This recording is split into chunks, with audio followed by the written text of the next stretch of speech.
మీరు ఎదుటివారి భక్తిని గాలి చేసినంత కాలం మీరు భక్తిపరులు కాదు. నా భక్తి ఎంతవరకు ఉంది అని దేవుని దగ్గర పరీక్షించుకున్నంత సేపే మీరు భక్తులు అవుతారు అంటున్నాడు. మీకంటే నేను ఒక మాట చెప్తున్నా, జాగ్రత్తగా వినండి. ఈరోజు చాలా మంది భక్తి పరులు ఉన్నారు. ఎలాంటి భక్తి పరులు అంటే వీళ్ళు ఆడాలన్నాడు, ఈడెళ్ళుకున్నాడు, ఇది వెళ్ళకుంది నీకేంటండి?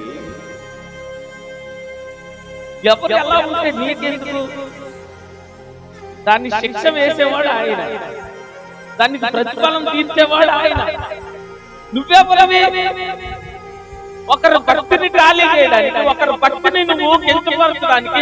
నువ్వే పార్టీ దానివి, నువ్వే పార్టీ వాడివి. నీ భక్తి ఎంతవరకు ఉంది? నీ భక్తి దేవుడు మెచ్చేలాగుందా? దేవుడు నచ్చేలాగుందా? సార్ ఆలోచించు. అందుకే మిమ్మల్ని మీరే పరీక్షించుకోండి. మీరు భ్రష్టులు కాదని నేను అనుకుంటున్నాను. మీరు తెలుసుకుంటే మీరు భ్రష్టులు కాదు, మీరు తెలుసుకోండి అని అన్నాడు అపోస్తలుడైన పౌలు. నిజంగా మనల్ని మనం పరిశీలించుకుంటేనట ఎంత అదృష్టమో తెలుసా? మనల్ని మనం ఖాళీ చేసుకుని మనల్ని మనం పరీక్షించుకుంటేనట ఎవరి మీద నిందలు వేస్తా.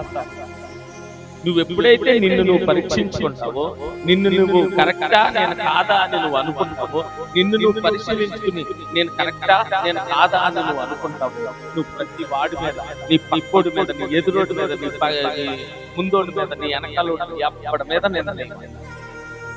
అంటే నీ భక్తి నీకు తెలిసిపోయినప్పుడు నువ్వు ఎదురోడి మీద నిందలే. నీ భక్తి నీకు అర్థం కాక నువ్వు ఎదుటివాడి మీద నిందలు వేస్తున్నావు.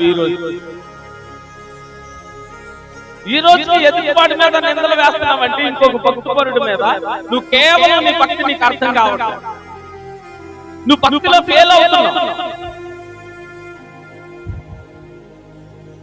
నీ భక్తి విషయవంతంగా లేదు దేవుని దగ్గర.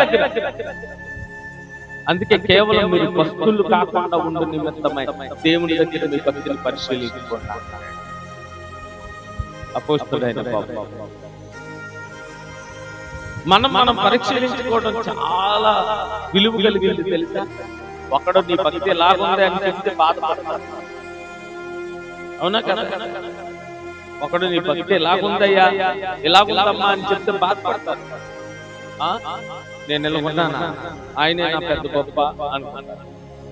కానీ నీ భక్తిని నువ్వే పరిశీలించుకుంటే ఆ భక్తి నీది ఎంతవరకు ఉందో నీకు తెలుసు. నీ హృదయం చెప్పేద్దండి, నువ్వు తప్పే చేస్తున్నావు ఒప్పే చేస్తున్నావు. నీ భక్తిని నువ్వు పరిశీలించుకోవడం మొదలుపెట్టు. హల్లెలూయా.